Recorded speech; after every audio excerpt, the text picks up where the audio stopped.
ውሸትን ፍለጋ አጭር ጣፋጭ ልቦለድ። ደራሲ ዊንታና፣ ተራኪ ኢናያ። ለቻናላችን አዲስ ከሆናችሁ ላይክ፣ ሼር፣ ሰብስክራይብ በማድረግ ስራዎቻችንን ያበረታቱ። ስለምትከታተሉን ከልብ እናመሰግናለን። አብራችሁን ቆዩ። በጣም አዝናለሁ መክሌት። ባለቤትሽ በደረሰበት የመኪና ግጭት በጣም በሚያሳዝንና ምናልባትም የሚያስገርም ሊባል የሚችል የአንጎል ጉዳት እንዳጋጠመው ማረጋገጣችንን ስንገልጽልሽ በእውነት እያዘንኩ ነው አላት። የአእምሮ ሊቀበምቱ ሐኪም ሙልተዘም አንገቱን ግራና ቀኝ እየነቀነቀ ማለት ዶክተር የሚገርም አይነት ስትል መክሌት ግራ ገብቷት ተንተባተበች። ለአንቺ ቀለል ባለ ቋንቋ ለማስረዳት ምን ማለት ይመስልሽ? ባለቤትሽ ካሁን በኋላ እንደማንኛውም ጤነኛ ሰው የሚያስበው ነገር ወይም ስሜቱን መደበቅ አይችልም። ይህ ማለት ደግሞ ባጭሩ መዋሸት አይችልም ማለት ነው። ወይም ሁሉ ጊዜ እውነተኛ ስሜቱን ብቻ ነው የሚያንጸባርቀው። ዶክተር፣ ይህ ታዲያ ምን ችግር አለው? ማለቴ እውነተኛ መሆንና ስሜትን በግልጽ መንገሩ ችግር አለው? ጤነኛ መሆን እንደውም ይህ አይደለም እንዴ? መክሌት ግራ ተጋብታ ንግግሯን አንጠልጥላ ተወጡ። እሱ ልክ ነሽ፣ ሁላችንም መሆንና ግልጽነትን እንፈልጋለን። ነገር ግን በህይወታችን ውስጥ የተወሰነ ውሸት ማለቴ ራሳችን ጋር የምናስቀራቸው ነገሮች ሊኖሩ ይገባል። የምናስበውን ሁሉ የምንናገር ከሆነ ትንሽ አስቸጋሪ ነው የሚሆነው። ያው ማህበራዊ ህይወት ለመኖር አይደል? ዶክተር ሙልተዘም እንዴት አድርጎ እንደሚያስረዳት እርግጠኛ አልነበረም። መክሌት በመኪና አደጋው ምክንያት ባለቤቷ ላይ ተፈጠረ የተባለው የአእምሮ ጉዳት ሊገባት አልቻለም። ከእንግዲህ መዋሸት አይችልም ብሎ የአእምሮ ጉዳት ሊገባት አልቻለም። ምን ብሎ ምን አይነት ጉዳት ነው የሚሉት? እውነተኛ መሆን ማን ይጣላል? ዶክተር ይቅርታ አድርግልኝና ያጋጠመውን ጉዳት እንደ ጉዳት ልወስዶ አልቻልኩም። ምናልባት ስላልገባኝ ይሆናል፣ ግን እውነተኛ መሆን የሚበረታታ እንጂ የሚጠላ አይመስለኝም አለች። መክሌት ዶክተሩን ያስተባበለች እንዳይመስለው ድምጿ ስጋት እየተጫነ። ዶክተር ሙልተዘም ከዚህ በላይ ሊያስጨንቃት አልፈለገም። በራሷ ጊዜ ሁኔታው እንደምትደርስበት ገመተ። አሁን ባለቤትሽን ለማግኘት ዝግጁ የሆንሽ ይመስለኛል። ብቻሽን ነው እንዴ ልትወስዱ የመጣሽው? አይ አባትና እናቴም አብረው መጥተዋል፣ ውጭ ሆነው እየጠበቁኝ ነው አለችው መክሌት። ዶክተር ሙልተዘም የእናትና አባቷን መምጣት ይወደደው አልመሰለኝም። ፊቱን ቅጭም አድርገው ሲያስብ ከቆየ በኋላ ትከሻውን ሰብቆ ባለቤቷ ወደ ተኛበት ክፍል መክሌትን ይዟት ገባ። መብራቱ ውስጠኛው ክፍል ውስጥ ጋቢ ከላይ ደርቦ አንድ ወንበር ላይ ቁጭ ብሏል። መክሌት እንዳየችው ወደ እሱ ሮጣ አንገቱ ላይ ተጠመጠመችበት። ከጠበቀችው በላይ ተለውጧል። ጭንቅላቱን በመኪና አደጋ ሲገጭ ለ3 ወር ያህል ማንንም ለመለየት ከማይችልበት ደረጃ ደርሶ ነበር። አሁን ግን ሙሉ በሙሉ የተሻለ ይመስላል። መክሌት በጣም ነበር የናፈቅኩሽ። አንገቷ ስር ውሽቅ አለ። መክሌት የባለቤቷ ሁኔታ አንሰፈሰፋት። እሷም በጣም ናፍቀው ነበር። ተቃቅፈው ለደቂቃዎች ቆዩ። በዶክተሩ አስታዋሽነት ተላቀው ከሆስፒታል ወጡ። ዶክተር ሙልተዘም የመብራቱ ሁኔታ በጣም ያሳሰበው ይመስላል። የሆስፒታሉን ህንፃ ለቀው ሲወጡ ከኋላ ተኩሮ ሲያስተውላቸው ቆይና አንገቱን እየነቀነቀ ወደ ቢሮ ገባ። ሆስፒታሉን ለቀው እንደወጡ መክሌት መብራቱን ከላይ እስከታች ቃኘችው። ትንሽ ጉስቁል ብሏል። አንጀቷን በላት። የሆዷን በሆዷ ይዛ ልታጽናናው ፈለገች። በጣም አምሮብሃል መብሬ አለችው።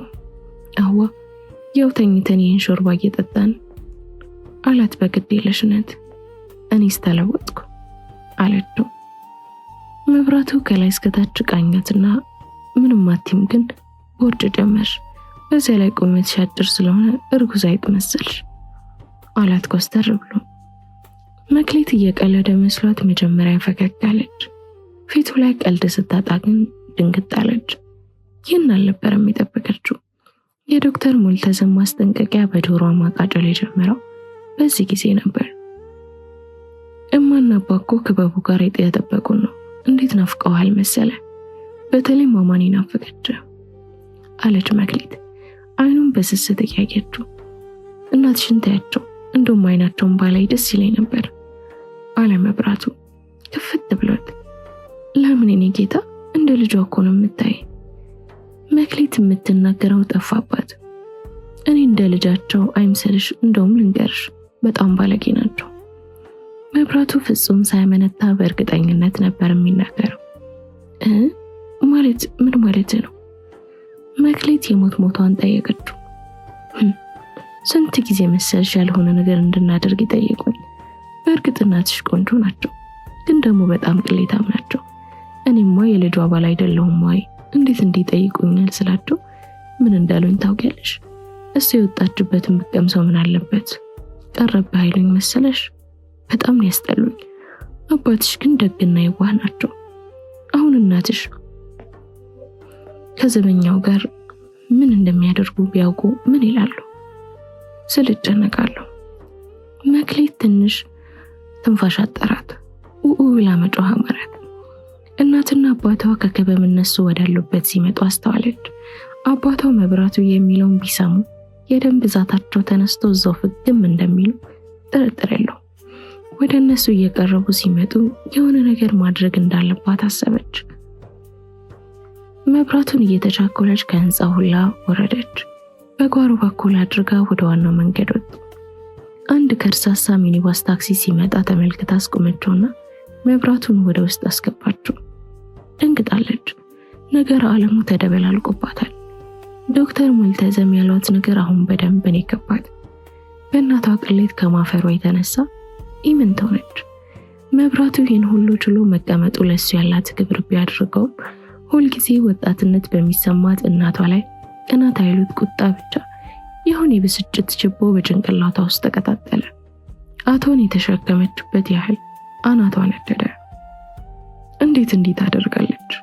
ከእናቷ ጋር ያላት ግንኙነት እስከ ወዲያኛው ሲበጣጠስ ታወቃት። በቀጣይ ምን ማድረግ እንዳለባት ስታስብ ከኋላ ወንበር ሞቅ ያለ ሰላምታ የሚያሰማ ድምፅ ሰምታ ዞር አለች። አንድ ወፍራም ቦርጫም ሰውዬ ከተቀመጠበት ወንበር ጀርባ ሆኖ እጁን ለሰላምታ እየዘረጋ እንዴ መብሬ እንኳን ለዚህ ያበቃኝ ጌታ፣ መች ከሆስፒታል ወጣ አለ። ዛሬ መውጣቴ ነው አለ መብራቱ። ሰውየውን በትህትና እየጨበጠው እንኳን ፈጣሪ ያተረፈው ወንድሜ፣ ሌላውን ቀስ ብለህ ትደርስበታለህ አለ። ሰውየው በማዳነቅ አይነት እረ ፈጣሪ ይመስገን፣ በህይወት መትረፍማ ነው ትልቁ ቁም ነገር አለ መብራቱ ረጋ ብሎ። መክሊት ደስ አላት።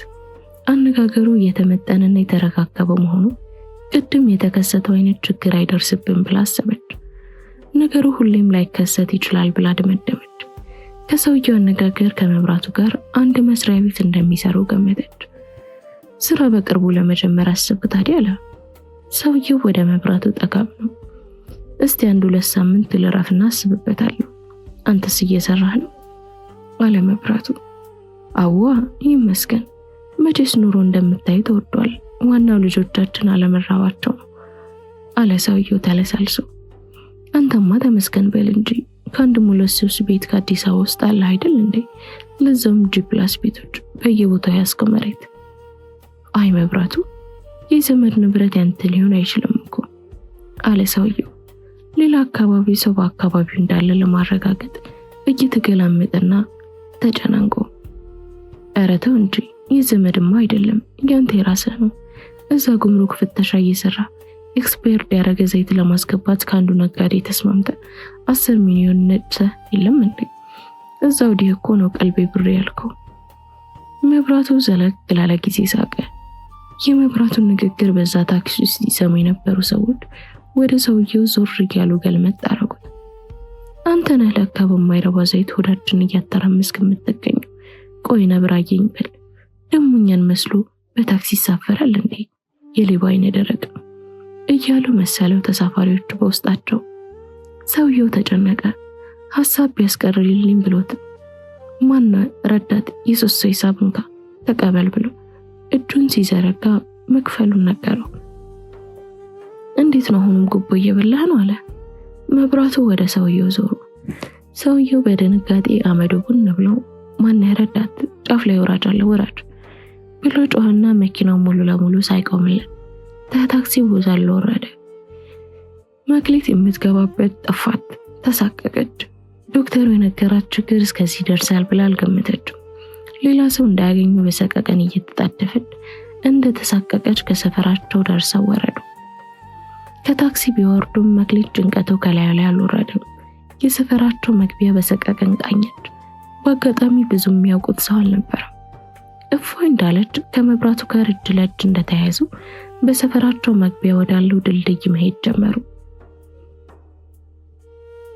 ካፈታ በኋላ ከመንገዱ ጥግ ካለ ግቢ የነፋስ አባታቸው መምህር ስብሐት ድንገት ከፊት ለፊታቸው ድቅና አሉ። መክሊት እየተጣደፈች እንዳለች ሆና ለመሄድ ብትሞክርም መምህሩ የክርስትና ስሟን እየጠሩ ተከተሏት። እህተ ማርያም፣ እህተ ማርያም፣ ምንድነው እንደዚህ የሚያስሮጣችሁ? መጡ።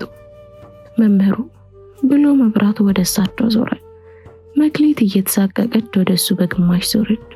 መምህሩ መስቀል ካሰለማቸው በኋላ አብሯቸው ወደ ቤታቸው ማስገም ጀመሩ። መክሊት መምህሩ እንዴት አድርጋ እንዲለዩዋቸው ማድረግ እንደሚችሉ ግራ ገብቷት በጭንቀት ትከተላቸዋለች። እኔ የምለው መምህሩ ምን ነው በጠዋቱ ጋንጋን ይሸታሉ? ትንሽ እንኳን ረፈድ ቢልሎት ምን ነበረበት? አለ መብራቱ በድንገት። መምህሩ ድንገት ጣሉና አይ ልጄ የክርስትና እኮ ነው። ቡሽ ጠላ ምን አለው ብለህ ነው? ገብስ እኮ ነው። መጽሐፍም ቢሆን ወይን ያስተፈስህ ልበስብህ አይደለም የሚለው? ወይን እስኪገኝ ድረስ ጠላው ምን ይላል ብለህ ነው? ደሞ አልሰከርኩ። ዘላበዱ። አይ መምህሩ ስንት ሰክረው ሲወላገዱ አገር ያዩት የለ እንዴ? እዚህ ሰፈር እኮ ከተማሩ እንደታመሩ ተሰከሩ እንደመምሩ እየተባለ ይቀልዳል። አልሰሙም ይሆን? መብራቱ ልክ ተራወሬ እንደሚያወራ ረጋ ብሎ ነበር የሚናገራቸው። መምህሩ ድንገት ትጋሉ። ደግ አደረኩ። ምን ይላል? አጠጣኝ አልኩ። ታዲያ በጠጣስ ምን አለበት? ምን ትሆን? ምን ያለው ነው? አያ እርምጃቸውን ብራግጥ ብለው ጭራቸውን እየነሰነሱ ተናደው ሄዱ። መክሊት ይህ ሁሉ ሲሆን መግቢያ ቀዳዳው ጠፍቷት ትዘበረቅ ነበር። ሌላ ጦስ ሳይመጣባት መብራቱን እየተቻኮለች ወደ ቤታቸው አመሩ። መክሊት መጪው ጊዜ ፈታኝ እንደሚሆን ታውቋት ነበር። እንዴት ብሎ ነው መምሬ ስራውን የሚሰራው? እንዴት ሰርጎ ነው ከሰው ጋር የሚኖረው? ዶክተሩ ለህይወት አስፈላጊ ያለውን ውሸት እንዴት አድርጎ መመለስ ይችላል?